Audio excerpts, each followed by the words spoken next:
وصلى الله تعالى على خير خلقه محمد وآله وأصحابه وأزواجه وأتباعه أجمعين ارحمنا معهم وسلام على المرسلين الحمد لله رب العالمين وعليكم السلام ورحمة الله السلام عليكم ورحمة الله স্টেজের নিচে কোনো সাউন্ড বক্স টাক্স আছে নাকি? হ্যাঁ,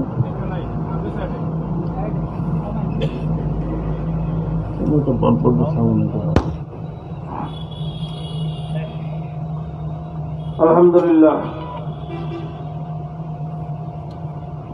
আলহামদুলিল্লাহ নাহমাদুহু ওয়া নাস্তাঈনুহু ওয়া নাস্তাগফিরুহু ওয়া নাউযু বিল্লাহি মিন শুরুরি আনফুসিনা ওয়া মিন সাইয়্যাতি আ'মালিনা من يهده الله فلا مضل له ومن يضلل فلا هادي له ونشهد أن لا إله إلا الله وحده لا شريك له ونشهد أن محمدا عبده ورسوله أما بعد فأعوذ بالله من الشيطان الرجيم بسم الله الرحمن الرحيم إن الله وملائكته يصلون على النبي يا أيها الذين آمنوا صلوا عليه وسلموا تسليما اللهم صل على سيدنا ونبينا وشفيعنا وحبيبنا ومولانا محمد صلى الله عليه وعلى آله وأصحابه وبارك وسلم একবার দুরূদ শরীফ পড়লে 10টা গুনাহ মাফ হয়, 10টা রহমত নাযিল হয়। কাজেই যখনই দুরূদ শরীফ পড়বো মহব্বতের সাথে পড়বো। আমরা সবাই মহব্বতের সাথে দুরূদ শরীফ পড়ি। আল্লাহুম্মা সাল্লি আলা হাবিবিনা ওয়া মাওলানা মুহাম্মদ সাল্লাল্লাহু আলাইহি ওয়া আলা আলিহি ওয়া আসহাবিহি ওয়া বারাকা ওয়া সাল্লাম اللهم صل على سيدنا ونبينا وشفيعنا وحبيبنا ومولانا محمد صلى الله عليه وعلى آله وأصحابه وبارك وسلم محمد حامد حمد خدا بس خدا مدا محمد مصطفى بس زما حضوری برآمد جان عالم ترحم یا نبی اللہ ترحم آخر رحمة للعالمین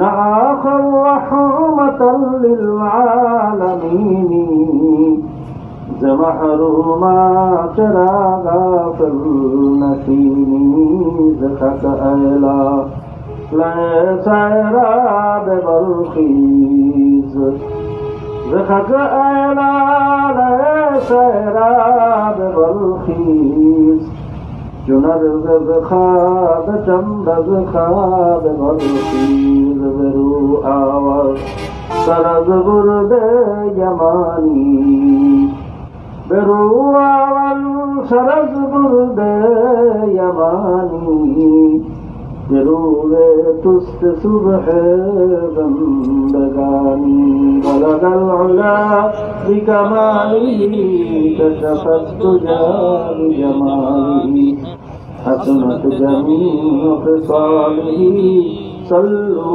علیہ وآلہ جو تیرے رحمت کا منکر ہو او میرا دل نہیں مانگنا جس کو نہ آئے او کوئی سائل نہیں है करम पर करम अपने गुनाहों पर न जाओ रहम की काबिल हूँ मैं इंसाफ की काबिल नहीं रहम की काबिल हूँ मैं इंसाफ की काबिल नहीं बलगल उला बिकमालिही कशफत दुजा बिजमालिही हसनत जमीउ खिसालिही सल्लु अलैहि व आलिही अऊज़ु बिल्लाहि मिनश शैतानिर रजीम बिस्मिल्लाहिर रहमानिर रहीम वल्लज़ी बअस फिल उम्मीयीन रसूलन मिनहुम यतलू अलैहिम आयातिही वयुज़क्कीहिम वयुअल्लिमुहुमुल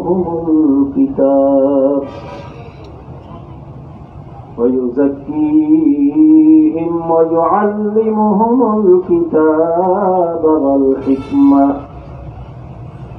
وإن كانوا من قبل لفي ضلال مبين صدق الله مولانا العظيم وصدق رسوله النبي الكريم ونحن على ذلك لمن الشاهدين والشاكرين ربنا تقبل منا إنك أنت السميع العليم وتب علينا إنك أنت التواب الرحيم ফ্যানের আওয়াজটা কমাই দেবে ফসফস করে বেশি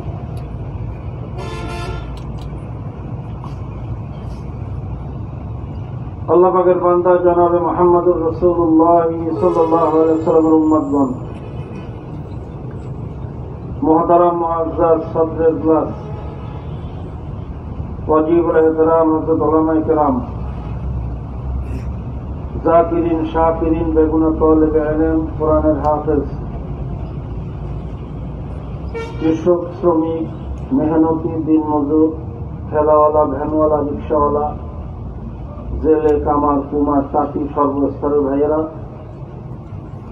পর্দার আড়ালে দূর দূরান্ত অবস্থানরত আল্লাহ পাকের বান্দিরা আমার মা ও বোনেরা জনাবে মুহাম্মদুর রাসূলুল্লাহ সাল্লাল্লাহু আলাইহি ওয়াসাল্লামের উম্মতগণ আল্লাহ জাল্লা শানুহু আম্মা নওয়ালুর দরবারে লাখো কোটি শুকরিয়া যে আল্লাহ পাক রব্বুল আলামিন এই ফিতনার জামানায় যে জামানার মধ্যে ৯৫% মুসলমানের দেশে কোরআন এবং হাদিসের মাহফিলের জন্য অনুমতি লাগে, যাত্রা থিয়েটারের জন্য অনুমতি লাগে না।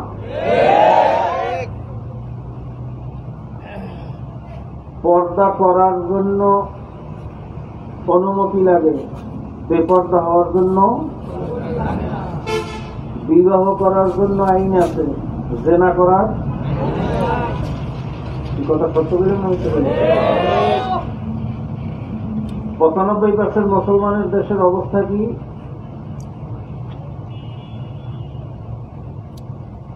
লিভিং টুগেদার, অর্থাৎ বিবাহ বহির্ভূত সহ অবস্থান।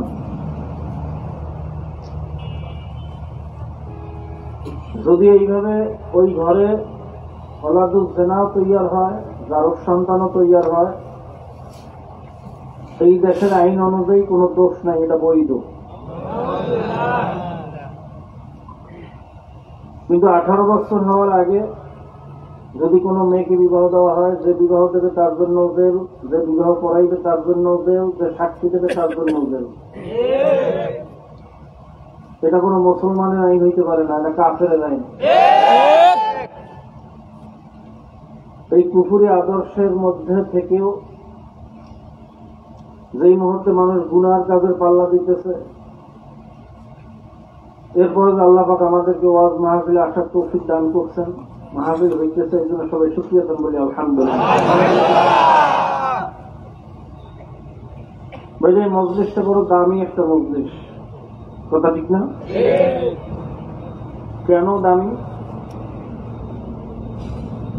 আল্লাহ রাসূল সাল্লাল্লাহু আলাইহি সাল্লাম বলছেন প্রত্যেক 40 জন মুমিনের মধ্যে একজন আল্লাহর ওলি থাকে।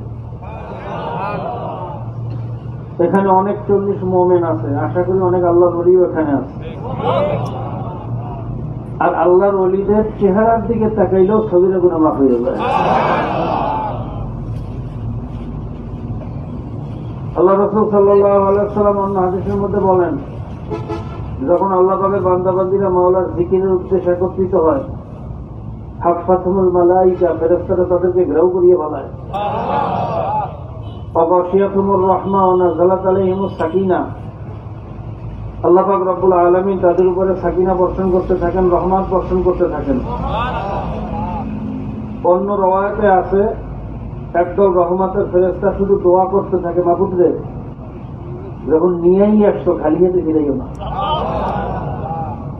এর মধ্যে যাকে তোমার ভালো লাগে, যাকে তোমার পছন্দ হয়, যে তোমার মুকাররাব, এরকম যে কোনো একজনের উসিলা সবাইকে মাফ করিয়া দাও। কি মজলিসের দাম আছে না নাই?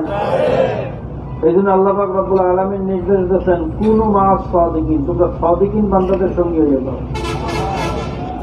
চোরের সঙ্গে থাকলে চোর হয়, ডাকাইতের সঙ্গে থাকলে জোরে কন, গাঁজাখোরের সঙ্গে থাকলে ঠিক তদ্রুপ আল্লাহ ওয়ালাদের সহবাতে থাকলে একটা গাঁজাখোর আল্লাহর ওলিতে পরিণত হয়ে যায়।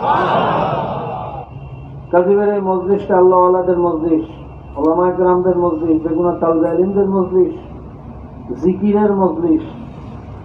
যদি নিয়াতে খুলুসের সাথে এখানে আসতে পারি, বসতে পারি, খোদার কসম খাইয়ে বললেও ভুল হবে না। নিয়াজ যদি সহি থাকে, আল্লাহ পাক একটা মানুষ হালিয়াতে এখান থেকে বেরোবেন না। যদি এরকম একটা দামি মজলিসে আমরা আসতে পারলাম, এই জন্য সবাই খুশি না দাদা? সবাই খুশি না? আলহামদুলিল্লাহ। যদি খুশি হইয়াই থাকি তাহলে আল্লাহ পাকের একটু শুকরিয়া আদায় করা লাগে না? লাগে না? যদি অন্তর থেকে মহাব্বতের সাথে সবাই শুকরিয়া দান একবার বলেন আলহামদুলিল্লাহ। তোমরা এরা লম্বা চূড়া আলোচনা করবো না। সন্ধ্যার পর থেকে নিয়ে এ পর্যন্ত হযরত ওলামায়ে কেরাম যে আলোচনা করছেন, এর উপরে আমল করলেই আমি মনে করি আর কোনো ওয়াজের দরকার নেই। কি কথা ঠিক না? আল্লাহ পাক রব্বুল আলামিন আমাদেরকে আমল করার তৌফিক দান করুন। লম্বা আলোচনা করবো না, অনেক অনেক দূর দূরান্ত থেকে আসছেন, গাড়ি ঘোড়া চলতেছে, বিভিন্ন ধরনের শব্দ দূষণ এখানে আছে। বেশি লম্বা আলোচনা করলে অনেকের ধৈর্য ভিতরে বিচ্যুতি ঘটতে পারে। আর তাছাড়া আমি কোনো ওয়াইজিনও না, বক্তাও না। চরমনে আল্লাহ কুতুবের সন্তান হিসাবে আল্লাহ কিছু পাগলেরা মহাব্বত করিয়া দাওয়াত দিয়ে নিয়ে আসে, যেহেতু আসতেই হয় সেই হিসেবে ভাঙা চূড়া টুটা ফাটা যা পারি কিছু বলি। সবাই দোয়া করবেন আল্লাহ পাক রব্বুল আলামিন এমন কিছু কথা আমার জবান থেকে বের করুন, যে কথার মাধ্যমে আপনার আমার দেশ ও জাতি, ইসলাম এবং মুসলমানের জন্য, সবার জন্য উপকার হয়। সবাই বলেন আল্লাহুম্মা আমিন। আমি পবিত্র কালামুল্লাহ থেকে একখানা আয়াত তেলাওয়াত করছি। আল্লাহ পাক রব্বুল আলামিন বলতেছেন, হুয়াল্লাযী বা'আসা ফিল উম্মিয়্যিনা রাসূলাম মিনহুম ইয়াতলু আলাইহিম আয়াতিহি ওয়া ইউযাক্কিহিম ওয়া ইউআল্লিমুহুমুল কিতাবা ওয়াল হিকমা ওয়া ইন কানূ মিন ক্বাবলু লাফী যালালিম মুবিন। আমি উম্মীদের মধ্য থেকে এক উম্মী নবীকে প্রেরণ করলাম, যে তোমাদেরকে আয়াতে কারিমা তেলাওয়াত করে শোনাইবেন, ওয়া ইউযাক্কিহিম, যে তোমাদের আত্মাকে পবিত্র করবেন, আত্মশুদ্ধি করবেন, তাকওয়া পয়দা করবেন, ওয়া ইউআল্লিমুহুমুল কিতাব, যে তোমাদেরকে কিতাবের ইলমে দীক্ষিত করবেন, ইলম দান করবেন, শিক্ষা দান করবেন। আগে বলি আসছেন কি, উম্মীদের মধ্য থেকে এক উম্মী নবীকে প্রেরণ করলাম। উম্মী কাকে বলা হয়? আরবি পরিভাষায় উম্মী বলা হয় যে দুনিয়ার কোন স্কুল মাদ্রাসায় শিক্ষকের কাছে পড়ালেখা শেখেন নাই, আক্ষরিক জ্ঞান যার নাই তাকে আরবি পরিভাষা কি বলা হয়? অনেকে আবার অশিক্ষিত বলে, মূর্খ বলে, নাউযুবিল্লাহ মিন যালিক। আল্লাহর রাসূলের সামনে এই শব্দ ব্যবহার করা যাবে না, কি কথা ঠিক না?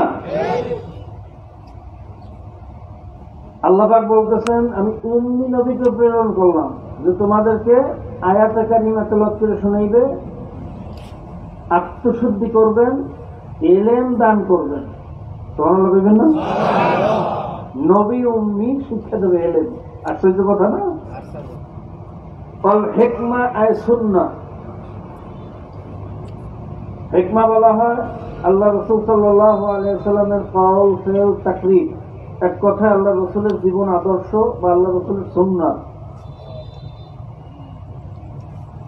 এই আয়াতে কারিমা এবং অসংখ্য হাদিস দ্বারা এইটাই প্রমাণিত যে আল্লাহ পাক রব্বুল আলামিন আল্লাহ রাসূল সাল্লাল্লাহু আলাইহি ওয়াসাল্লামকে মূলত 4টা জিম্মা দিয়ে দুনিয়াতে পাঠাইছেন। কয়টা জিম্মা?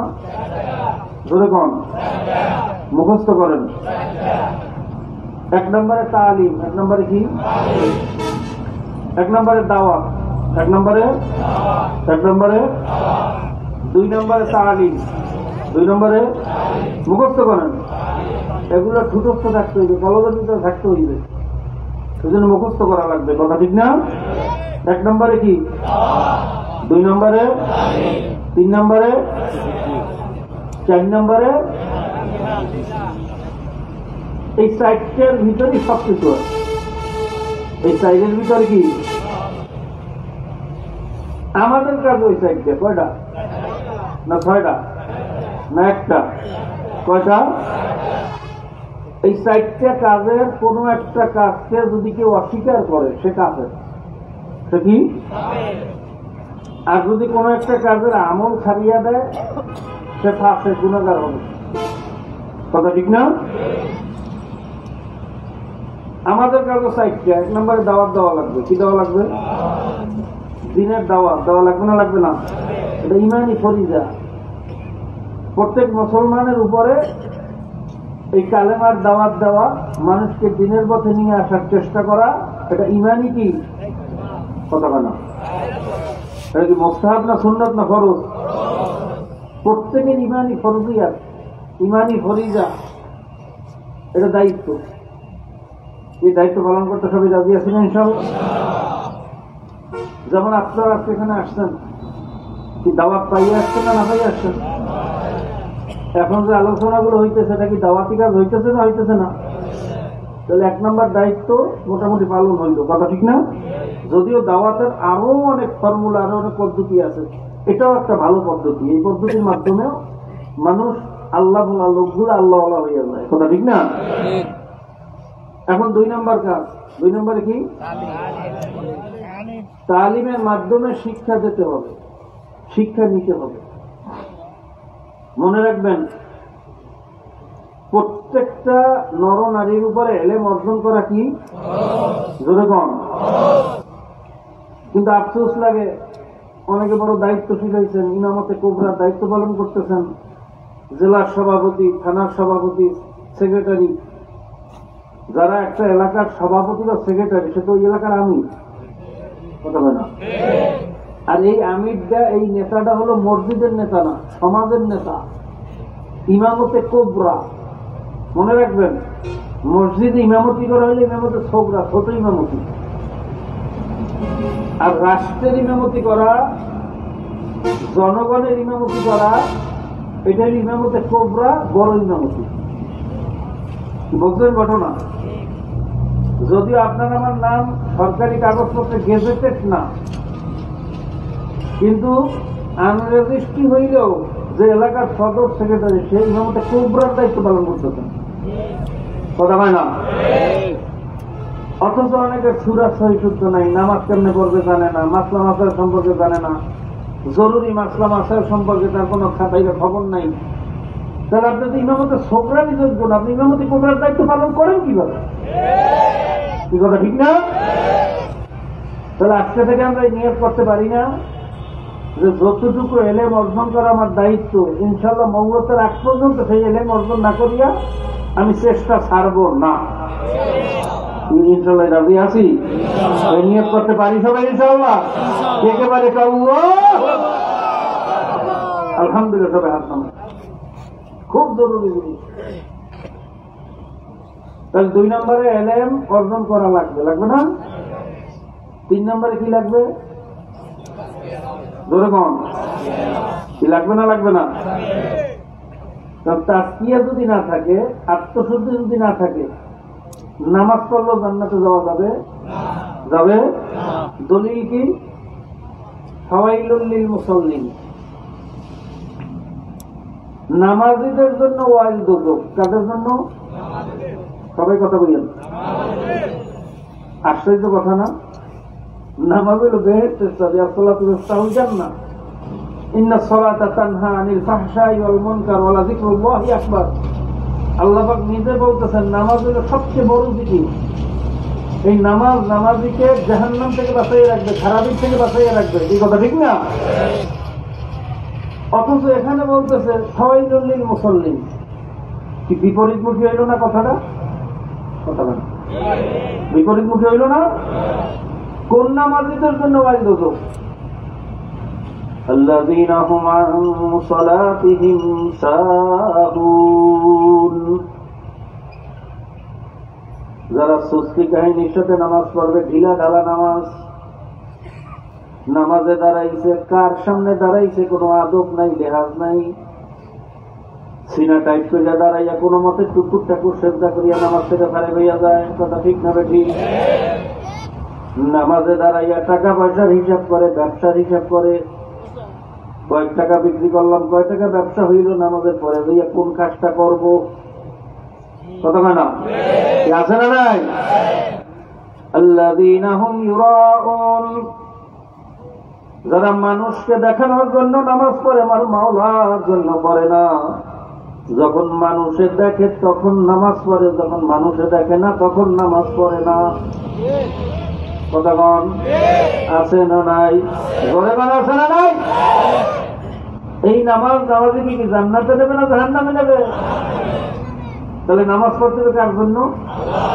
ঘরে গন ইবাদত করতে হবে কার জন্য? এইভাবে অন্তর তৈরি করা লাগবে। ইন্না সালাতি ওয়া নুসুকি ওয়া মাহইয়ায়া ওয়া মামাতি লিল্লাহি রাব্বিল আলামিন। আমার নামাজ, আমার কোরবানি, আমার বাঁচিয়া থাকা, আমার মরিয়া যাওয়া, আমার কামাই, আমার খরচ, আমার লেবাস, আমার পোশাক, আমার সব কিছু একমাত্র কার জন্য? আরো জোরে বলেন, কার জন্য? মুমিনের কোন কাজ আল্লাহ পাকের রেজাবন্দির বাইরে হইতে পারবে না। কথা ঠিক না?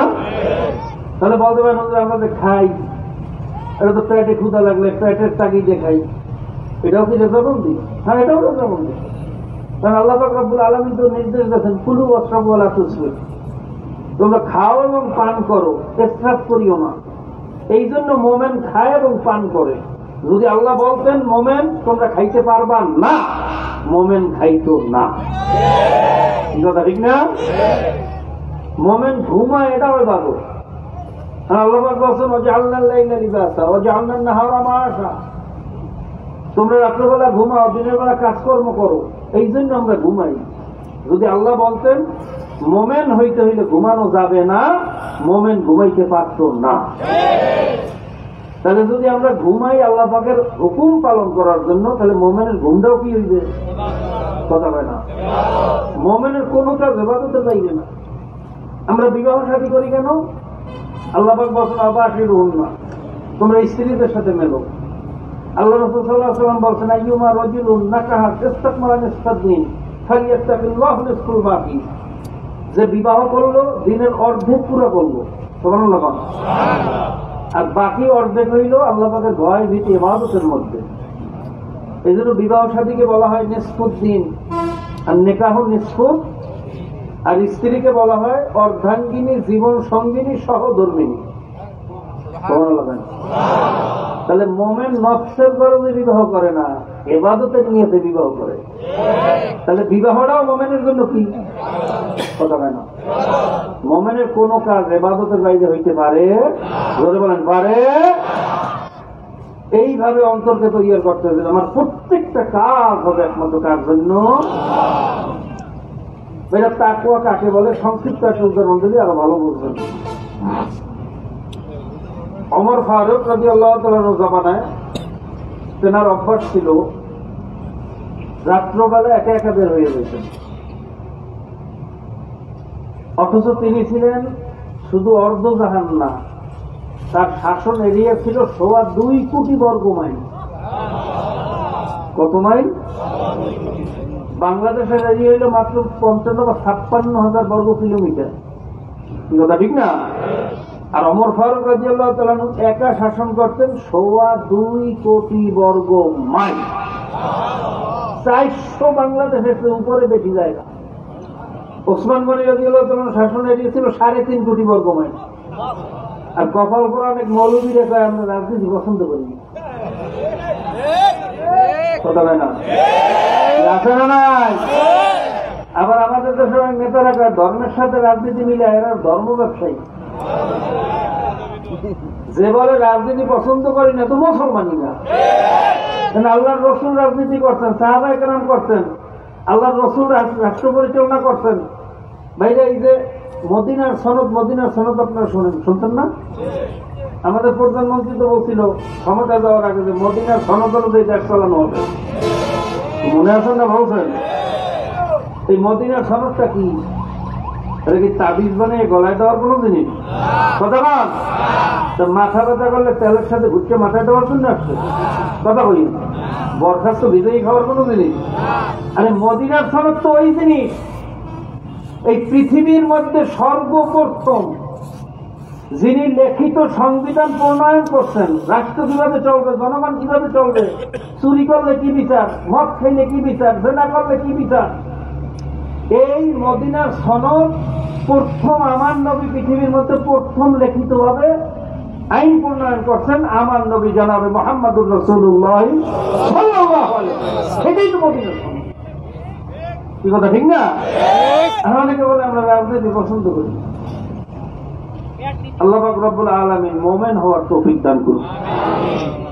তোমার একটা কথা বলতেছিলাম, ওমর ফারুক রাদিয়াল্লাহু তাআলা যিনি ছিলেন 2.25 কোটি বর্গ মাইল এরিয়ার বাদশাহ, তেনার অভ্যাস ছিল রাত্রবেলা একা একা বের হয়ে যাওয়া। একদিন যখন বের হয়েছেন জনগণের খবর নেওয়ার জন্য ছদ্মবেশে, হঠাৎ এক বাড়ি ঘরের ভিতর থেকে মার মেয়ে কথা বলতেছে, আওয়াজ পেয়ে ওমর ফারুক রাদিয়াল্লাহু তাআলা দাঁড়িয়ে গেছে। মা তার মেয়েকে বলতেছে, এই মেয়ে, আজকে আমাদের ছাগলে যতটুকু দুধ দিয়েছে দুধ দিয়ে তো সংসার চলবে না, একটু পানি টানি বাড়াইয়া বেশি করে নিয়ে বাজারে বিক্রি করো।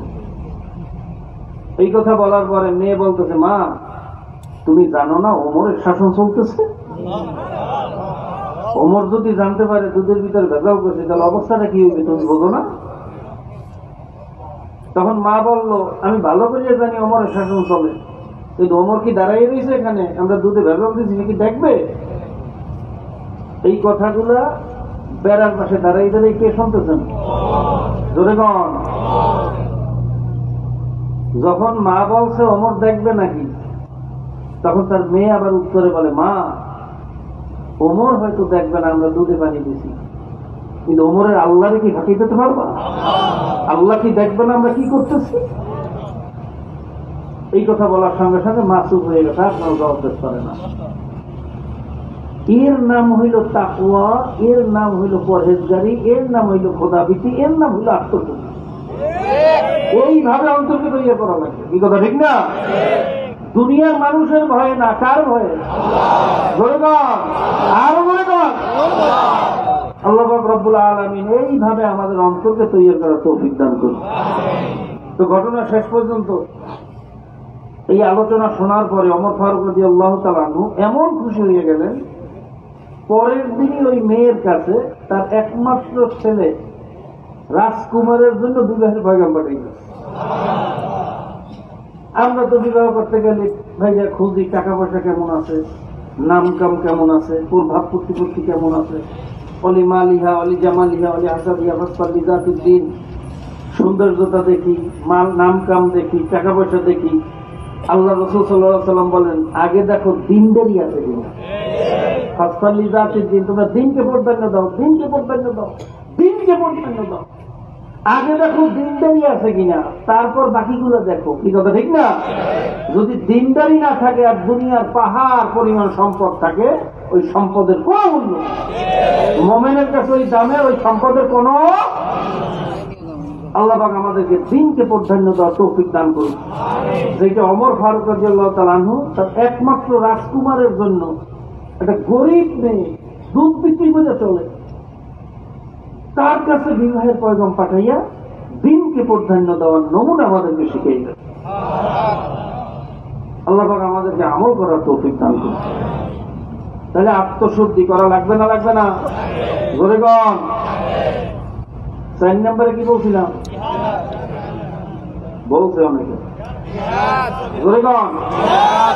এই জায়গায় যে অনেকে ভুলে গেছে, কেন এই সুন্নাতটা আল্লাহ রাসূলের এই ভাইয়া এই আদর্শটা মিডা সুন্নাত না, এটা পিতা সুন্নাত। এটা জেলাপি খাওয়ান্য সুন্নাত না, এটা মাইর খাওয়ান্য সুন্নাত। কথা বল না কা, এটা হাদিয়ে খাওয়ার সুন্নাত না। এই জন্য এই জায়গায় আইনি অনেকে চুপ হয়ে যায়। জিহাদ কি আমার কথা? কথা চরমনাই সাহেবের কথা, মুফতি মহাদ্দেশ সাহেবের কথা, না আল্লাহ আল্লাহ রসুলের কথা? তো এটা শুনলে চুপ হয়ে যান কেন? কারণটা কি ভাইয়া? বর্তমান জমানায় জিহাদ শব্দ তো বলাই যায় না। অনেক আলেমদের মধ্যেও জ্বালা শুরু হয়ে যায়। আর পুলিশ প্রশাসন আমেরিকা তাদেরকে এমন ঔষধ খাওয়াইছে যে জিহাদ শব্দ শুনলে বসে থাকলে পুলিশ দাঁড়িয়ে যায়, এই বুঝি জিহাদ শুরু হয়ে গেছে। কথা হয় না? আসলে জিহাদটা কি? এটা খায় না মাথায় না, জিনিসটা কি? জিহাদ একটা আরবি শব্দ। কি শব্দ? সবাই কথা হয় না। এর বাংলা অর্থ হলো চেষ্টা করা। কি করা? যে কোনো কাজের জন্য চেষ্টা করা কি আরবি পরিভাষায় জিহাদ বলা যায়। যেমন আমাদের দেশের ভাইরা স্বরাষ্ট্রমন্ত্রী একবার ঘোষণা দিয়েছিল যে মাদকের বিরুদ্ধে জিহাদ ঘোষণা করলাম। কি শুনছেন না? কি ঘোষণাটা ঠিক অর্থ ঠিক ছিল না ভুল কইছে? কথা হয় না? হ্যাঁ, জিহাদ করলে দোষ নাই, আমরা কইলি দোষ। আসলে কেউ কইলি দোষ নাই, এই দোষ সৃষ্টি করছে আমেরিকা। ইসলামী পরিভাষার উপরে মুসলমানদের ঘৃণা সৃষ্টি করাইছে আমেরিকা। কি কথা ঠিক না? ঠিক। এই যে জঙ্গিবাদ, জঙ্গিবাদ, এখন জঙ্গিবাদটা কি? জঙ্গিবাদ, জং মানে যুদ্ধ, ফার্সিতে যুদ্ধকে বলে কি? কথা হয় না? পাক ভারত উপমহাদেশে আগে পারস্যদের প্রধান্যতা ছিল। লালবাগ কেল্লায় গেলে দেখবেন এখনো আগে রাজা বাদশারা যত চিঠির আদান প্রদান করছে সব ফার্সি ভাষায়। ইতিহাস জানেন না? লালবাগ কেল্লায় যাই দেখছেন যত চিঠি পত্র আদেশ নির্দেশ সব ফার্সি ভাষায়। তা আমাদের এই পাক ভারত উপমহাদেশে অনেক ফার্সি ভাষা এখনো চলে। কোর্টে গেলে যে হাকিম বলে, হাকিম এটা কি বাংলা শব্দ না আরবি? ফার্সি শব্দ। ধরে কন আরবিতেও ব্যবহার হয় কোনো কোনো ক্ষেত্রে। কি কথা ঠিক না? এরপর আদেশ, কোর্টের অনেক পরিভাষা আছে যেটা এখনো ফার্সি এবং আরবি অনুযায়ী চলতেছে। তো এই অঞ্চলে বিশেষ করিয়া মুসলিম অধ্যুষিত এলাকাগুলায় যুদ্ধকে বলা হয় জং, আর যারা যুদ্ধ করে তাদেরকে বলে জঙ্গি। যারা যুদ্ধ করে তাদেরকে কি বলে? যেমন আমাদের দেশে জঙ্গি বিমান আছে না? জানেন না? জানেন না? তা কথা বল না, কা আছে না নাই? জং অথবা জঙ্গি যদি সন্ত্রাসী হয় তাহলে জঙ্গি বিমান ও সন্ত্রাসী বিমান। সে কথা বল না, কা? অর্থাৎ এই অঞ্চলে যেহেতু জঙ্গি বলা হয় যোদ্ধাদেরকে, আর আমেরিকায় জঙ্গি শব্দের উপরে এমন ভাবে ঘৃণা সৃষ্টি করছে মুসলমান পরিভাষার উপরে এবং জিহাদ শব্দের উপরে, যেই শব্দ শুনলে এখন মুসলমানের সন্তান লাভ দিয়ে হবে। কি কথা ঠিক না? আল্লাহ পাক রব্বুল আলামিন আমাদের দৃষ্টিভঙ্গি ঠিক করার তৌফিক দান করুন। তো ওদিকে আমি যাব না, লম্বা আলোচনা করব না। জেহাদ একটা আরবি শব্দ। কি শব্দ? বাংলা অর্থ হলো চেষ্টা করা। কি করা? আর শরীয়তের পরিভাষায় জেহাদ বলা হয় এলায় কালিমাতুল্লাহকে নাফেজ করার জন্য, অর্থাৎ আল্লাহর জমিনে আল্লাহর দ্বীন প্রতিষ্ঠিত করার জন্য। কার জমিনে? কার দ্বীন? এইটা প্রতিষ্ঠিত করার জন্য যেই চেষ্টা, যেই থেকে যেই পদ্ধতি অবলম্বন করা হবে ওইটাকেই জেহাদ বলা হবে। কি কথা ঠিক না? ভাইরা, জেহাদ অনেক অর্থে ব্যবহৃত হয়। জেহাদ প্রত্যেকটা নরনারী, প্রত্যেকটা মুসলমানের উপরে কি কথা কম সুন্নাত মনে হয়? সবাই কয় না যে এটা কি সাধ্য অনুযায়ী অন্যায়ের বিরোধিতা করা? এটা প্রত্যেকের কি ইমানি দায়িত্ব না? ফরজ দায়িত্ব না? জনগণ, এটা কি খালি চরমনের বিশ্বাসের ফরজ না প্রত্যেক মুসলমানের উপর ফরজ? হ্যাঁ, এটা কি ফরজে আইন না ফরজে কিফায়া? আমি ছোটবেলায় চিন্তা করতাম, আপনারা বিরক্ত হন না তো? ওয়াক্ত জীবনে বহু শুনছেন, আজকে একটু আলোচনা শোনেন। বিভিন্ন ধরনের বাইরে কেসা কাহিনী, গল্প গুজব, সুর আশার বহু শুনছেন না? আল্লাহ বাঁচাই রাখলে আরো শুনছেন। আমি কিছু পিঠে আলোচনা করি, মিডিয়া আলোচনা তো বহু শুনছেন, কথা না? বেশি মিডিয়া খেলে ডায়াবেটিস হয়। কি হয় কথা কন? একজন মাঝে মাঝে টিকাও দরকার আছে না নাই? আশা করি ধৈর্য সহকারে শুনলে এই টিকাটা আপনাদের উপকারে আসবে। সবাই বলেন আল্লাহুম্মা আমিন। আমি ছাত্র জীবনে চিন্তা করতাম যে ঘটনা কি, জেহাদ যদি ফরজে আইন হইয়া থাকে তাহলে অনেক খানকার নামদারি পীর, অনেক বাইরে বড় বড় আলেম, এরা শুধু ফজিলতের বয়ান করে, এই আমল করো ওই সোয়াব, ওই আমল করো ওই সোয়াব, পাহাড় পরিমাণ সোয়াব, বিনা দরকার বাইরা হিসাবে জান্নাতে চলিয়ে যাবা, আসমান জমিন বরাবর সোয়াব, খালি ফজিলতের বয়ান করে। কিন্তু কুফুরি আদর্শ, কুফুরি আইন সমাজ থেকে কেমনে দূর হবে এই কোন আলোচনা বয়ানের মধ্যে পাওয়া যায় না, কোন চেষ্টাও দেখা যায় না। চোরের কি বিচার হইবে, জেনা করলে কি বিচার হইবে, শরীয়তের এই বিচারে আইন কেমনে কায়েম হইবে, এই চেষ্টাও তাদের মধ্যে কথা হয় না। চিন্তা করলাম ঘটনা যেটা ফরজ দায়িত্ব অনেকে পালন করে না, কারণটা আস্তে আস্তে শুনলাম যে অনেকেই ফতুয়া দিয়ে বইয়ে রয়েছে যে জেহাদ ফরজে কিফায়া, ফরজে আইন।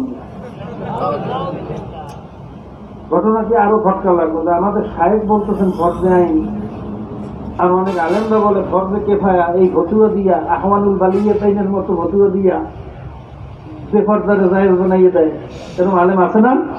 কথা হয় না? জেহাদ থেকে ভাগার জন্য একটা ফতুয়া বাইর করছে ফরজে কিফায়া, বড় বড় আলেমরা, আমি নাম বলবো না। পরে চিন্তা করে দেখলাম যে কি আমাদের সাহেব ঠিক বলতেছেন না ওই সমস্ত আলেমরা ঠিক বলতেছেন। তো গবেষণা করিয়ে গেলাম, গবেষণা করতে গিয়ে দেখি যে আমাদের সাহেবই ঠিক বলছেন, তারা ভ্রান্ত পথে আছে। কিভাবে ঠিক বললেন? ফরজে কিফায়া আর ফরজে আইনের পার্থক্য তো জানেন, কথা বলেন। এমন একটা ফরজ যেই ফরজ দায়িত্বটা কিছু সংখ্যক মানুষে আদায় করলে সকলের দায়িত্ব, কি কথা ঠিক না? কিন্তু যেই পরিমাণ উপস্থিতির প্রয়োজন, যেই পরিমাণ চেষ্টার প্রয়োজন, সেই উপস্থিতি এবং চেষ্টার অভাবে, আপনার ফেকেরের অভাবে যদি এই দায়িত্বটা পালন না হয় তাহলে কি হইবে? কথা হয় না। আলহামদুলিল্লাহ আপনারা অনেক সচেতন, মাসলা সম্পর্কে জানেন, আলহামদুলিল্লাহ। সবাই গুনাহগার হবে না? হবে না? এই একটা পয়েন্ট মনে রাখতেন। তো গবেষণা করতে যাই দেখলাম যে ফরজে আইন আর ফরজে কিফায়া, যদি ফরজে কিফায়াও বলিয়ে থাকে, এই কথা বললে তো পলাই থাকার সুযোগ নেই। কারণ যেই পরিমাণ উপস্থিতির চেষ্টা থেকে বাইরে না করলে কুফুরি আদর্শগুলো সমাজ থেকে দূর হইবে না। এই চেষ্টা ফেকের দৌড়াদৌড়ি চেষ্টা না করলে আর এই দায়িত্বটা পালন না হইলে তাহলে এই গুণে সবাই গুণে করা লাগবে। কি কথা ঠিক না? কাজে ফরজে কেফায়া ফতুয়া দিয়ে খাতার তলে ঢোকার তো কোনো সুযোগ নাই, আসলের তলে ঢোকার তো সুযোগ নাই। কি কথা ঠিক না ঠিক? এরপরে আসেন ফরজে আইন না ফরজে কেফায়া? সাহেব বলছেন ফরজে আইন। ফরজে আইন কখন হয়? যখন জেহাদ দেফাই হবে। খুব ভালো করে বুঝছেন, একদমই না দেফাই। একদমই আর দেফাই লম্বা ব্যাখ্যা এখানে দেওয়ার প্রয়োজন নেই, আলেমদের কাছ থেকে জানিয়ে নিয়েন। অর্থাৎ নফিরে আম বা দেফাই হবে। এক কথায় প্রত্যেকের উপরে যখন সমস্যা দেখা দেবে, প্রত্যেকের উপরে এবং এই সমস্যা দূর করার জন্য যখন কোন যোগ্য ইমাম আমাদেরকে ডাক দেবেন, ওই ইমামের নেতৃত্বে এই সমস্যা দূর করার জন্য চেষ্টা করা, ইমামের নির্দেশ অনুযায়ী কাজ করা প্রত্যেকের উপর ফরজ আইন হয়ে যায়। কি কথা ঠিক না? আর যদি একদামই হয়, অর্থাৎ অন্য রাষ্ট্রে সমস্যা, আমার রাষ্ট্রে সমস্যা নাই, অন্য এলাকায় সমস্যা, আমার এলাকায় সমস্যা নাই, এরকম যদি হয় সেই মাসালা ভিন্ন। কি কথা ঠিক না? এইবার আসেন আমরা দেখি প্রত্যেকের উপরে সমস্যা আছে না অন্য এলাকায় সমস্যা, আমার এলাকায় সমস্যা নেই। দেখবো কথা না কি ইসলামী আইন কানুনের ব্যাপারে আপনাদের এলাকায় কোনো সমস্যা আছে না নাই?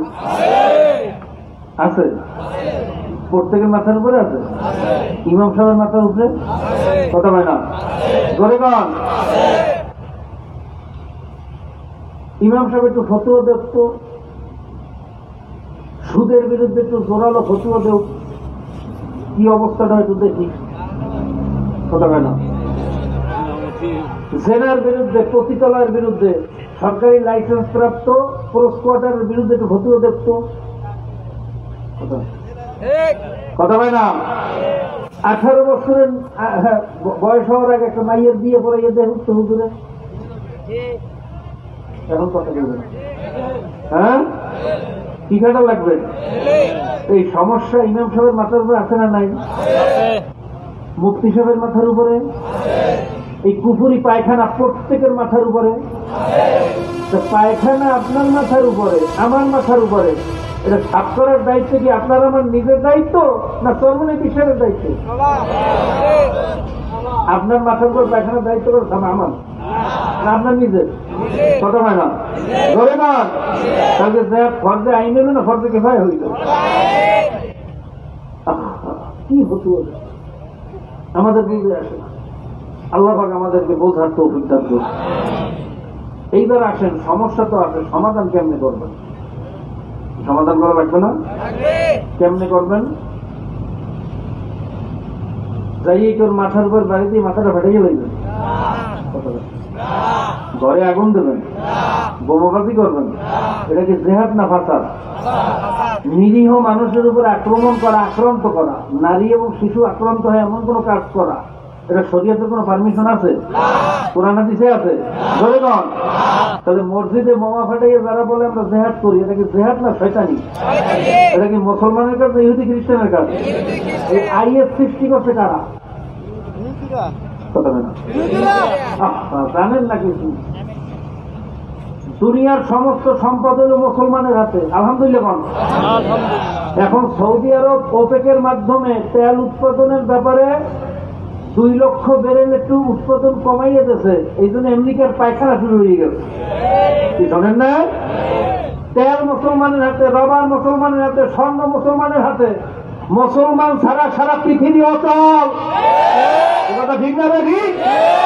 এমনকি সুয়েজ খাল, যেই খাল বন্ধ করিয়ে দিলে আমেরিকার সমস্ত দৌরত্ব বন্ধ হয়ে যাবে, পুরো ইউরোপ অবরোধ হয়ে যাবে। সেই সুয়েজ খাল বন্ধ করলে আটলান্টিক মহাসাগর, বারমুডা ট্রায়াঙ্গেল এবং বরফের এরিয়া অ্যান্টার্কটিকা, এই মহা ভয়ঙ্কর প্রলয়ঙ্করী সমুদ্র পাড়ি দিয়া এইসব অঞ্চলে কোন জিনিস পৌঁছানো আমেরিকার বাবার আর ক্ষমতা হবে না। কি কথা ঠিক না? মনে চাইলে যে ফুটুল ফাটুল ইরাকের মধ্যে বোমা মারে, সুয়েজ খাল বন্ধ করলে সেটাও পারবে না। এই সুয়েজ খালটা আল্লাহ পাক মুসলমানদের এড়িয়ে দিয়ে দেয়। সারা দুনিয়া বাদশাহী করার জন্য যা কিছু দরকার সব আল্লাহ মুসলমানদেরকে দিয়ে রাখছে। এই জন্য যত ষড়যন্ত্র ইহুদি খ্রিস্টানদের সব মুসলমানের বিরুদ্ধে। কথা ঠিক না? এই আইএসের মাধ্যমে নিরীহ মানুষকে জবাই দিয়া, বোমাবাজি করিয়া, বিভিন্ন জায়গায় মসজিদের ভিতরে বোমাবাজি করিয়া, ইহুদি খ্রিস্টানদের এজেন্টরা মুসলমানের উপরে দায় চাপাইয়া দিয়ে মুসলমানদেরকে কোন ঠান্ডা করিয়া রাখছে। সারা জীবন আফগানিস্তানকে সন্ত্রাস বলিয়া শেষ পর্যন্ত এই খবিসের দল আত্মসমর্পণ করিয়া, মাথা নত করিয়া, তাদেরকে সন্ত্রাসী খেতাব উর্দু করিয়া লেজ গুটিয়ে পালান লাগবে। এটা ঠিক না? ঠিক। এখন সন্ত্রাসী বলে না, তাদের মত মতো কাজ না করলি সন্ত্রাসী, তাদের মত মতো করলি সে ভালো। কি কথা ঠিক না? আল্লাহ পাক রব্বুল আলামিনের ষড়যন্ত্র আমাদেরকে বোঝার তৌফিক দান করুন। বিশৃঙ্খলা সৃষ্টি করার ইসলাম পছন্দ করে না। নিরীহ মানুষ আক্রান্ত হয় এরকম কোন কাজ ইসলাম পারমিশন দেয় না। কি কথা ঠিক না? ঠিক। জিহাদ করতে হবে আল্লাহ এবং আল্লাহ রাসূলের তরিকা অনুযায়ী, পদ্ধতি অনুযায়ী। কি কথা ঠিক না? কেমনি করবেন? বর্তমান জমানায় আরেক দল ফেরতান বাইরেছে। আমরা যে নির্বাচনকে একটা জেহাদ বলি, এইটা নিয়ে একদল ফতুয়াবাজি বাইরেছে, কেন সামনে নির্বাচন আইতে আছে। কথা বলে না, নির্বাচনকে জেহাদ বলছি কি আমি বলছি? তোর মনে বিশ্বাস বলছে? কথা বলে না, বলছে কি হাফিজুর রহমাতুল্লাহ, সর্বশিক্ষিত আল্লাহর ওলি। বলছে কি আমিনী রহমাতুল্লাহ ভাই।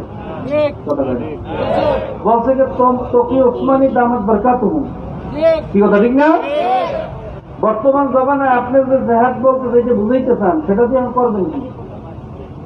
হাদিসের ভিতরে তো ঘোড়ার অনেক ফজিলত, ঘোড়ার পায়ের ধুলির অনেক ফজিলত, বর্মের অনেক ফজিলত, ঢালের অনেক ফজিলত, তলোয়ারের অনেক ফজিলত। আমি আপনার কাছে জিজ্ঞাসা করি, বর্তমান জমানায় ঘোড়া পাললে আপনি কি করবেন? ঘোড়া দিয়ে কি হবে? কথা কইয়েন, কি হইবেন? তলোয়ার দিয়ে কি হবে? ঢাল দিয়ে কি হবে? হ্যাঁ, বর্তমান জমানায় আপনার শক্তি দিয়ে কি হইবে? বর্তমানে একটা ল্যাংরালুল্লা মানুষ, হাত নাই পাও নাই, কিন্তু বেরেন ঠিক আছে, কেন দিয়ে জুতো দিতে জানে। কি জানে? কথা না, ওই কেনুর জুতো যদি জায়গা মতো দিয়ে বয় বটমের মধ্যে চেষ্টা খলাস। কি কথা ঠিক না? আপনার কোন ধরনের শক্তি, কোন ধরনের অস্ত্র, কোন ভাইরা আসবাব কোন কাজে লাগতেছে না। এখন তো গজরায় জেসমির জমানা না, গজরায় ফ্যাক্টরি চলতেছে, চিন্তার যুদ্ধ, বেরেনের যুদ্ধ চলতেছে। কি কথা ঠিক না? ঠিক। আপনি জেহাদের নির্বাচনের বিরোধিতা করিয়া কি করতে চান তা আপনি করেন না কেন? আপনি ফতুয়াবাজি না করি আপনি নিজে নামেন না কেন? মেয়া মানুষকে বিভ্রান্ত করিয়ে 50 বছর যাবৎ কুফরি আদর্শ চলতেছে বাংলাদেশ। কথা ঠিক না? ঠিক। আল্লাহ পাক রব্বুল আলামিন এই সমস্ত মৌলবী, এরা হইল মধুলবী, এই মধুলবীদের থেকে আমাদেরকে হেফাজত করুন। এই কথা ঠিক না? শোনেন, যারা নির্বাচনকে কুফুরি আদর্শ বললে চালাইতে চান, গণতন্ত্র আর নির্বাচন এক জিনিস না। গণতন্ত্র, কথা না, গণতন্ত্র নির্বাচন এক জিনিস।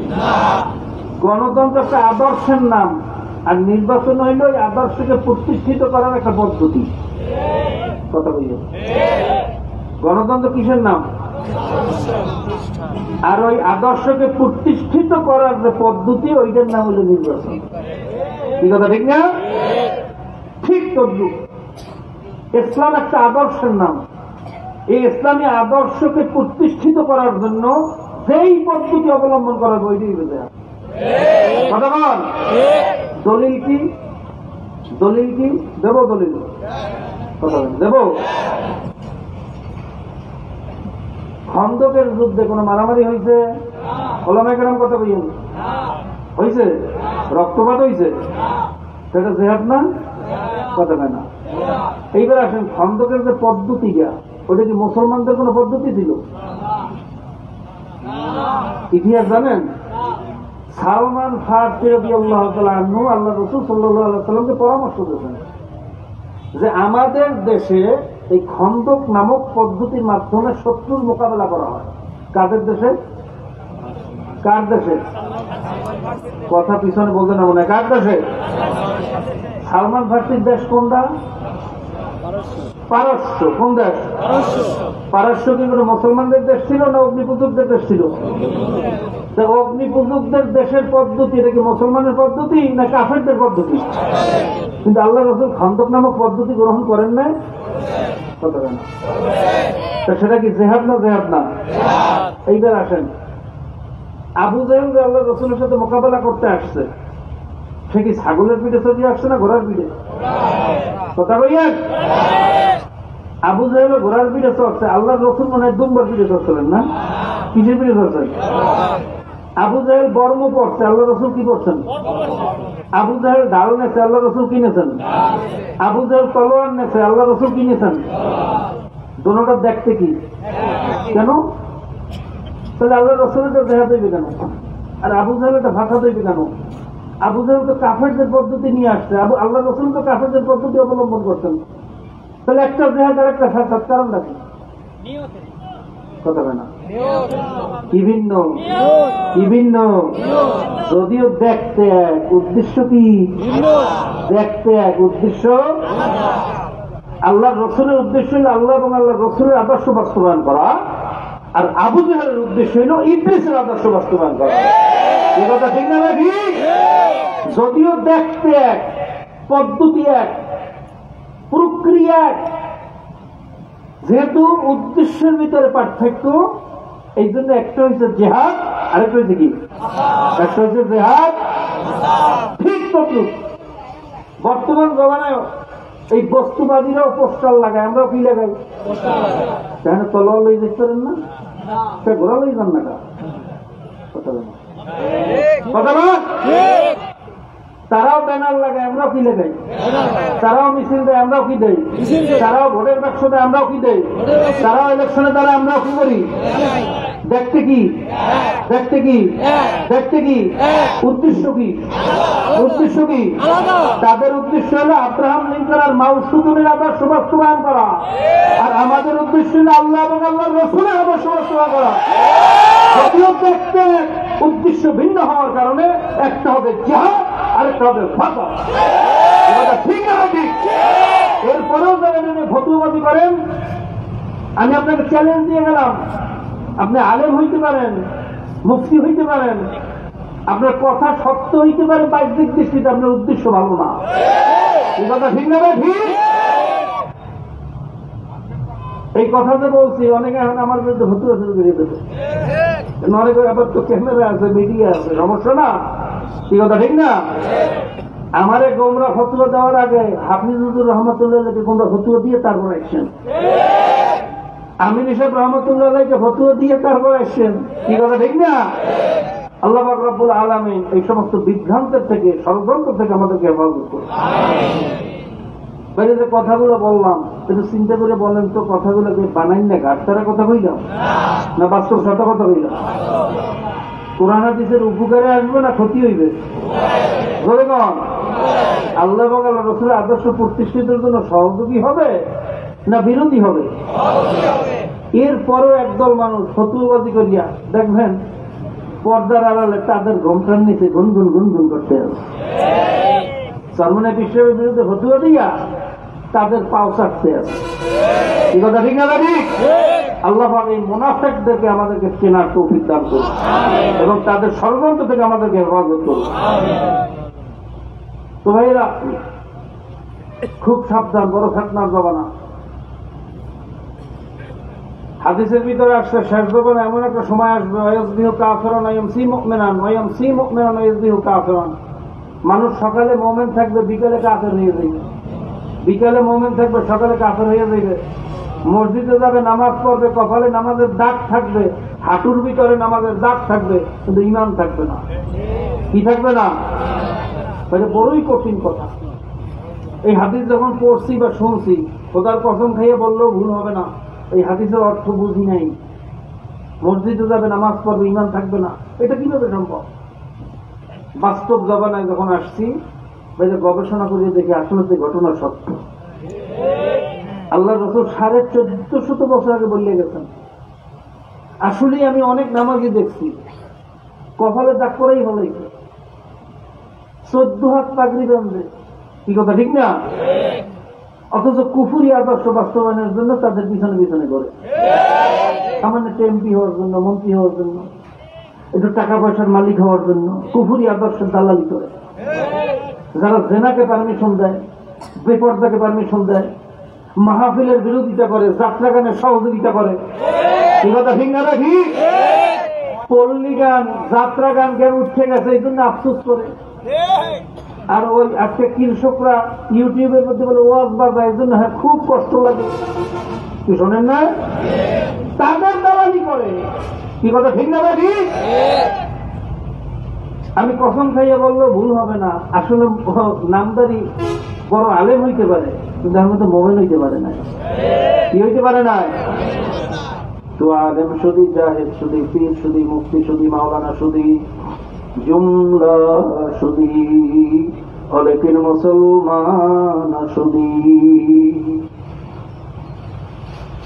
ভাই আলেম হওয়া সহজ, পীর হওয়া সহজ, মুফতি হওয়া সহজ, মাওলানা হওয়া সহজ, মুহাদ্দিস হওয়া সহজ, শাইখুল হাদিস হওয়া সহজ, এমপি হওয়া সহজ, মাঝে মুফতি হওয়া সহজ, কিন্তু আমার মালিকের কাছে মুসলমান হওয়া বড় কঠিন। কাজী ভাইরা খুব ভালো করিয়া বুঝিয়া শুনিয়া তারপর সামনের দিকে যাইয়েন, কারণ এই কবরে লইয়া কোনো পীরগিরি, মুফতিগিরি, মুহাদ্দিসগিরি বাইরে পরিচয় দিয়ে সামনে যাওয়া যাবে না। আমি চরমনের পীর, আমি চরমনের মুরিদ, আমি মুফতি, আমি মুহাদ্দিস, আমি বুখারী পড়াইছি, এই কথা বলিয়া কিন্তু কবরের সামনের বাইরে চলা যাবে না। কথা ঠিক না বেঠি? কবরে লাগবে শুধু ঈমান আর আমল। যদি ভাইরা পরিচয় দিয়েই পার হওয়া যাইত, তাহলে নূহ আলাইহিস সালামের ছেলে কেনান পরিচয় দিত, আল্লাহ আমি নবীর ছেলে, আমারে মাফ করিয়া দাও। এই পরিচয় দিতে পারবে না। কথা ঠিক না বেঠি? ঠিক না বেঠি? আজর কুমার পরিচয় দিত, আল্লাহ আমি ইব্রাহিম নবীর বাবা, তুমি আমাকে মাফ করিয়া দাও। বাবা এই পরিচয় দিয়ে আজর কুমার বাঁচতে পারবে না। আবু তালেবও পরিচয় দিত, আমি আল্লাহ রসুলের চাচা, শুধু চাচা না, তোমার হাবিবকে আমি লালন পালন করছি, আল্লাহ আমারে মাফ করিয়া দাও। বাবা এই পরিচয় দিয়াও সামনে যাওয়া যাবে না। খুব সাবধান, খুব সাবধান, ঈমান আমল দুরুস্ত না করিয়া কবরে যাইও না। তবে ভাইরা ভুল করছি, অন্যায় করছি, বুঝি নাই না বুঝিয়া করছি, শয়তানের ধোকায় পড়িয়া করছি, দুনিয়ার মহাব্বতে করছি। এখন কি করবা বাবা? তওবা করিয়া ফেলাও। কি করা লাগবে? কি করা লাগবে? যদি তওবার মতো তওবা করতে পারি, কসম খাইয়াও বলতে পারি, আমার মাওলা খালিয়াতে ফিরাইতে জানেন না। আমার মাওলা বড় দয়ার মাওলা, আমার মাওলা বড় মায়ার মাওলা।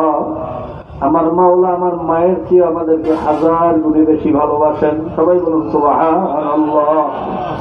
যখন বান্দা বান্দি ভুল করিয়া আসমান জমিন বরাবর পাইয়া গুনাহ করিয়া মালিকের দরবারে মাথাটা নত করিয়া দেয়, মালিক অন্যায় করছি, ভুল করছি, বুঝি নাই না বুঝিয়া করছি, মাওলা আমাকে মাফ করিয়া দাও। আমার মাওলা ডাক দিয়া বলে, মান জাআনি মান তাকাররাবা ইলাইয়া তালাক্কাইতাহু মিন বাঈদ।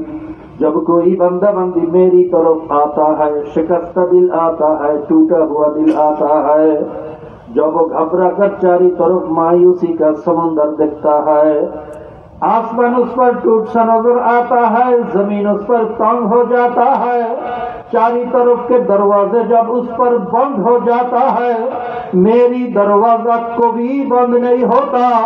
সবাই যখন দরজা বন্ধ করে, আমার দরজা তখনও খোলা।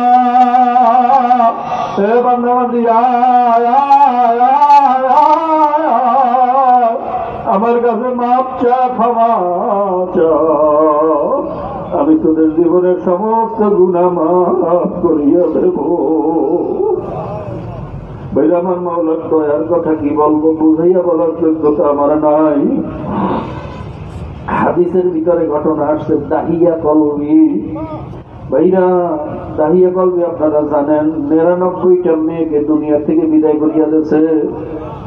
আইয়ামে জাহিলিয়াতের যুগে মেয়ে সন্তান হওয়া ছিল অপমানের। ভাইরা দাহিয়া কলবি একবার আল্লাহর রসুলের দরবারে গিয়ে বলতেছেন, আল্লাহ নবী আমাকে কি মাওলা মাফ করবেন নাকি? আল্লাহ রসুল বলেন, ভাই তুমি যত বড় অন্যায় করো, আমার মাওলা ওয়াদা করছেন যদি তওবার মতো তওবা করতে পারো, আমার মাওলা তোমাকে মাফ করিয়ে দেবেন। দাঁড়িয়ে কলবি বলে, হুজুর আপনি তো জানেন না আমি কত বড় খারাপ, আমি 99টা মেয়েকে দুনিয়া থেকে বিদায় করিয়া দিছি। ভাইরা, যেই আমল এখন ভারতে শুরু হইয়া গেছে, ভারতে আপনারা শুনছেন পত্রিকার ভিতরে আসছে, যখন পরীক্ষা নিরীক্ষা করিয়া জানতে পারে উদরের বাচ্চা, মেয়ে বাচ্চা দুনিয়াতে আসার আগেই তাকে গলা টিপতে হত্যা করিয়ে দেওয়া। মানুষ কত যে খারাপ হইতে পারে, আল্লাহ আমাদেরকে মাফ করিয়া দাও। এই মাত্র কয়েকদিনের দুনিয়ার ফেরেতে ভালাই আমাদেরকে ধ্বংস করিয়া দিও না। ভাইরা, ওই জাহিলিয়াতের যুগে মহিলাদের কোনো দাম ছিল না, তাদের সাথে দাসী বান্দির মতো ব্যবহার করা হইতো, ভোগের পণ্য মনে করা হইতো। নাউযুবিল্লাহ। আমার নবী দুনিয়াতে আসার পরে মা বোনদের ইজ্জত দান করছেন। আমার নবী এসে ঘোষণা দিলেন, যার একটা বাচ্চা মেয়ে হবে, এক পাও জান্নাতে ঢুকিয়া গেল। যার 2টা মেয়ে বাচ্চা হইবে, তার দোনোটা পাও জান্নাতে ঢুকিয়া গেছে। ইমান যদি ঠিক থেকে জান্নাত তার উপরে ওয়াজিব করে। সুবহানাল্লাহ। আমার নবী এসে ঘোষণা দিলেন, মায়ের পায়ের নিচে সন্তানের বেহেশত। যে মা বাবার খেদমত করিয়া খুশি করিয়া ইমান নিয়ে কবরে যাইতে পারবে, জান্নাত ওয়াজিব হইয়া যাবে। সুবহানাল্লাহ। আমার নবী বিবিদেরকে, স্ত্রীদেরকে ভালোবাসা শিক্ষা দিলেন। আইয়ুমা রাজুলুন নাকাত ইস্তাকবালা নিসফাদ্দিন ফালিয়াত্তাকিল্লাহু নিসফাল বাকি। যে বিবাহ করলো দিনের অর্ধেক পুরা করলো, বাকি অর্ধেক মাওলার ইবাদতের ভিতরে ভয় ভীতির বিরুদ্ধে, ভয় ভীতির মধ্যে। আমার নবী বললেন, তোমার স্ত্রী যেই জায়গায় গেলা সে মুখ লাগাইয়া পানি খাইছে, ওই জায়গায় যদি তুমিও মুখ লাগাইয়া পানি খাও, এটা আমি নবীর সুন্নাত। স্ত্রীদেরকে ভালোবাসা শিক্ষা দিলেন আমার নবী। মেয়েদের অধিকার বাবার ঘরেও প্রতিষ্ঠিত করলেন, স্বামীর ঘরেও প্রতিষ্ঠিত করলেন। ধরে সুবহানাল্লাহ। মেয়েদেরকে কোন কোন ক্ষেত্রে অগ্রাধিকার দেওয়া হয়েছে। একটা পুরুষ সন্তান 12 বছর হইয়া যাওয়ার পরে যদি বাবা মা তার খবর নিতে না পারে, শরীয়তের আদালতে বাবা মায়ের বিচার করার কোনো ক্ষমতা নাই। বালেগ হইয়া যাওয়ার পর থেকে যার যার দায়িত্ব তার পালন করা লাগবে। আমাদের বাবা মা যেটা আমাদের জন্য করে, এটা হলো ইহসান, এটা হলো দয়া। কথা ঠিক না ঠিক? আর মেয়েদের ক্ষেত্রে শরীয়তের আইন, যদি 40 বছর পর্যন্ত তোমার ঘরে থাকে, বিবাহ যতদিনের না হবে ততদিন পর্যন্ত সমস্ত ভরণ পোষণ, ঔষধ, বস্ত্র যা কিছু সব বাবা মায়ের দায়িত্ব। জোরে কোন সুবহানাল্লাহ। এখানে মায়েদেরকে অগ্রাধিকার দেওয়া হয়েছে। কথা ঠিক না ঠিক? শক্ত কঠিন কাজ, এটা পুরুষের জন্য, মহিলাদের জন্য না। ভাইয়া, জেহাদের ময়দানে মহিলাদের যাওয়া জরুরি না, পুরুষের জন্য জরুরি। কথা ঠিক না ঠিক? এখানেও মেয়েদেরকে অগ্রাধিকার দেওয়া হয়েছে। অথচ বর্তমান জমানায় সমান অধিকারের নামে একদল পাগলের গোষ্ঠী স্লোগান দেয়। জোরে কোন নাউযুবিল্লাহ। একদল লুচ্চা লম্পটের গোষ্ঠী সমান অধিকারের স্লোগান দেয়, নারী স্বাধীনতার স্লোগান দেয়। বাবা মনে রাখবা, শিয়ালে চায় মুরগির স্বাধীনতা, আর লুচ্চা লম্পটেরা চায় নারীর স্বাধীনতা। কথা ঠিক না? শিয়াল কোনদিন চায় না মুরগি কোন মালিকের নিয়ন্ত্রণে থাকুক, হেফাজতে থাকুক, তাহলে তার জন্য শিকার করতে বড় অসুবিধা। আর লুচ্চা লম্পটেরাও চায় না মেয়েরা তারা নিরাপদে থাকুক, তাহলে তাদের লুচ্চা লম্পটিতে বড় অসুবিধা। কথা ঠিক না বেঠি? ঠিক না বেঠি? মায়েরা, তোমাদেরকে যারা সমান অধিকারের স্লোগান শিখাইছে, মনে রাখবা নারী আর পুরুষের কোনদিন সমান অধিকার হইতে পারে না। স্লোগান দেওয়া যাইতে পারে যথাযোগ্য অধিকার।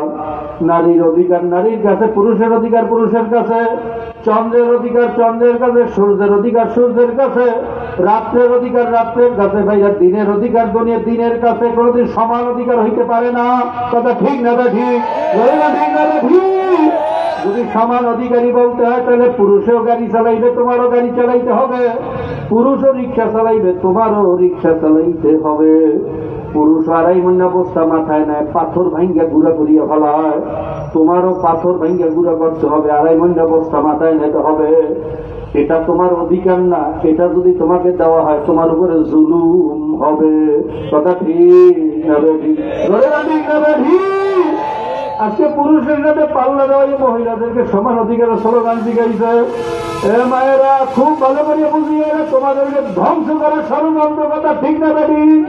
তোমাদের অধিকার প্রতিষ্ঠিত করছে আমার নবী জনাবে মুহাম্মদুর রাসূলুল্লাহ সাল্লাল্লাহু আলাইহি ওয়াসাল্লাম। তোমাদের কোনো অধিকার ছিল না। ভাইরা মা বোনরাই আমার নবীরে চেনে না। আরে আমার নবী মা বোনদের যে কি অধিকার প্রতিষ্ঠিত করছেন, কপাল পোড়া অনেক মা বোনদের তা বোঝে না। আল্লাহ তুমি তাদেরকে বোঝার তৌফিক দিয়া দাও। করে বলেন আল্লাহুম্মা আমিন। যে কথা বলতেছিলাম, আইয়ামে জাহিলিয়াতের থেকে মহিলাদের কোনো দাম ছিল না। দাঁড়িয়ে কলবি বলতে, হুজুর আমার একটা ঘটনা মনে বললে কলিজাটা ভাঙ্গিয়া যায়, আমারে বলে মাফ করবে। হুজুর আমার বিবি যখন গর্ভবতী, তাকে গর্ভ অবস্থায় রাখি আমি লম্বা কয়েক মাসের সফরে বের হয়েছি। সফর থেকে আসার আগে আমার বিবির অর্ধেক হামল হইয়া গেছে, বাচ্চা ভূমিষ্ঠ হইয়া গেছে। বাড়িতে এসে জিজ্ঞাসা করি, বিবি তোমার উদরের বাচ্চা কোথায়? আমার বিবি বলে, স্বামী তোমার বাচ্চা মারা গেছে, তাকে দাফন করিয়া ফেলাইছি।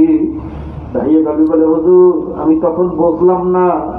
কয়েক বছর পরে হঠাৎ একদিন আমার চোখের সামনে এমন একটা ফুটফুটে সুন্দর চেহারার মেয়ে, ইতিপূর্বে আমি কোনোদিন দেখি নাই।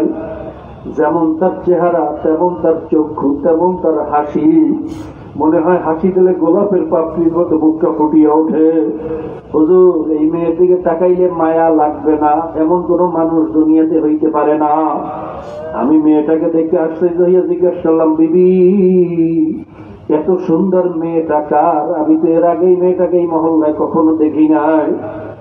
আমার বিবি কোনো কথা বলে না, হঠাৎ তোমার পাও দিলে ধরিয়ে যাচ্ছে। স্বামী তোমার পায়ে ধরিয়ে মেয়েটাকে তুমি কিছু বলিও না। স্বামী তোমার কাছে কোনো দাবি নাই, কোনো চাওয়া নাই, এই মেয়েটাকে তুমি কিছু বলিও না। স্বামী আমি সেদিন তোমার ভয় মিথ্যা কথা বলছিলাম, এই মেয়ে আর কারো মেয়ে না, এটা তোমারই উড়াজাত মেয়ে। তাই কবি বলে, হুজুর আমি তখন কোনো কথা বললাম না, কিন্তু আমি কত বড় নিকৃষ্ট, কত বড় খারাপ। একদিন ঠিকই পাহাড়ের কিনারায় গিয়ে একটা গর্ত করলাম। বাড়িতে এসে বিবির বললাম, বিবি মেয়েটাকে একটু সাজাইয়া পড়াইয়া দাও, পরে নিয়ে নানা বাড়িতে বেড়াইতে যাব। হুজুর আমার বিবি বুঝলো না, মেয়েটাকে সাজাইয়া পড়াইয়া দেব। আমার বিবি বল সহজ সরল, আমি যাবো, তাই বিশ্বাস করত।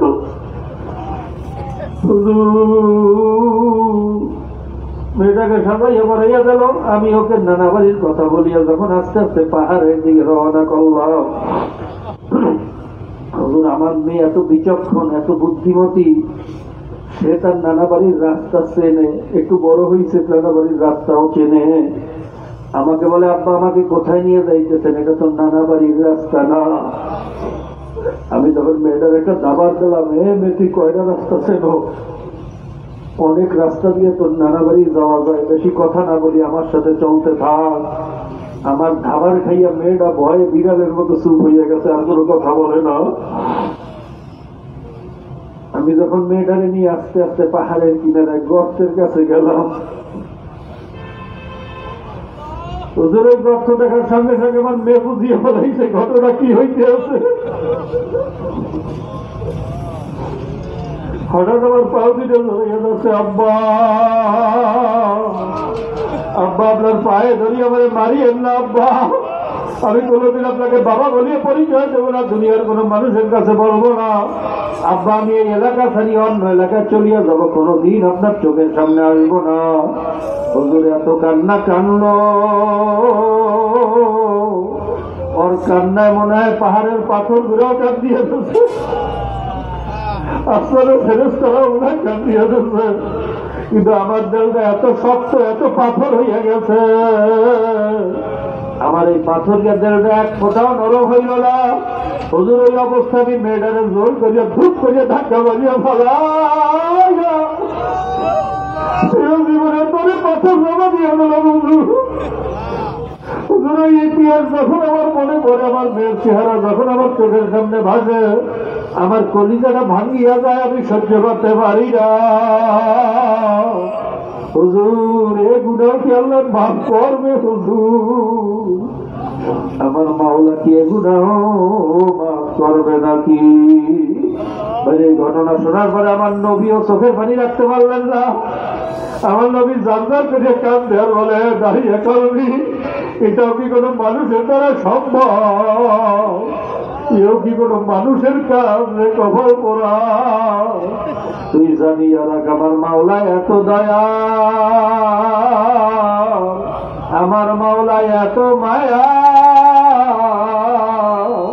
যদি চাওয়ার মতো চাইতে পারো, তওবা করার মতো করতে পারো, আমার মাওলা এগুলো মাফ করিয়া দেবো।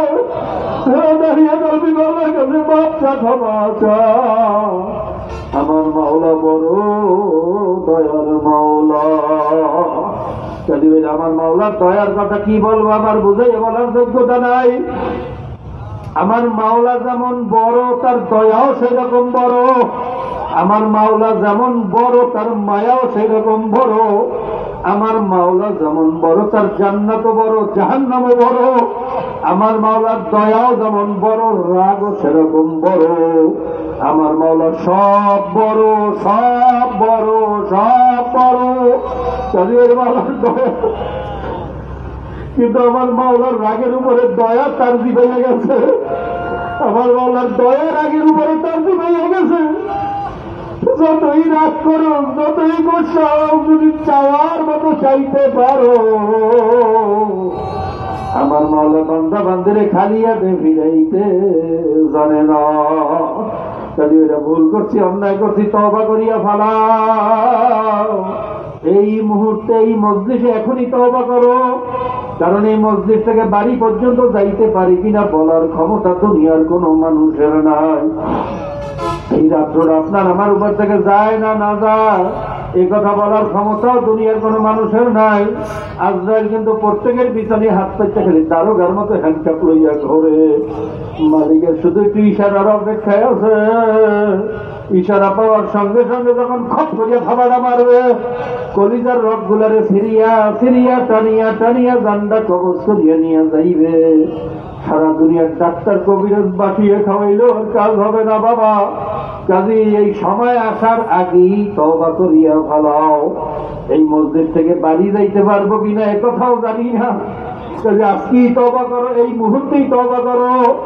এখানে অনেক আল্লাহর ওলি আছে, অনেক কোরআনের হাফেজ আছে, অনেক হক্কানি ওলামায়ে কেরাম আছেন, যাদের কান্নায় মাওলার আরশ কাবাইরা গরম হইয়া যায়, যাদের চেহারার দিকে তাকাইলেও সগীরা গুনাহ মাফ হইয়া যায়, যাদের পায়ের নিচে ফেরেশতারা নূরের পর মিশাইতে থাকে। এরকম মজলিস আর কোনদিন পাবো কিনা আপনারও জানা নাই, আমারও জানা নাই। কাজী বাবা পায়ে হাত দিয়া বলিয়া গেলাম, এই মুহূর্তে তওবা করিয়া ফেলাও। আমার জন্য দোয়া করো, আমিও সবার জন্য দোয়া করি। আল্লাহুম্মা